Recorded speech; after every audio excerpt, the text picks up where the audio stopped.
नमस्कार, जय महाराष्ट्र। बघूया आजच्या विशेष बातम्या। अर्थ मंत्रालयाकडे खामगाव जालना रेल्वे मार्गाच्या निधीसाठी प्रस्ताव, अंतिम मंजुरात लवकरच। रेल्वे मंत्री अश्विनी वैष्णव यांची बुलढाणा जिल्ह्यात भेट।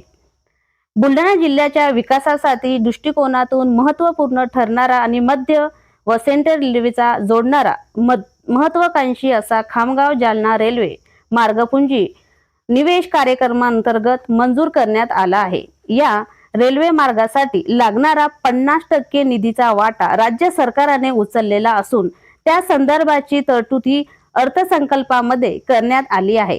त्यानंतर या संदर्भाचा प्रस्ताव केंद्र सरकारकडे पाठवण्यात आला आहे। रेल्वे मार्गामुळे जिल्ह्याच्या विकासाला गती मिळणार आहे। त्या दृष्टिकोनातून खामगाव जालना रेल्वे मार्गासाठी 50% आर्थिक निधीची तरतूद संदर्भात पाठपुरावा सुरू आहे।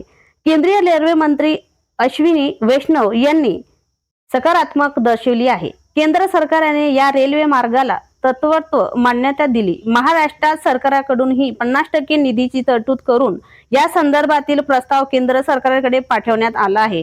केंद्रीय मंत्री प्रतापराव जाधव हे या रेल्वे मार्ग सातत्याने पाठपुरावा करीत आहेत।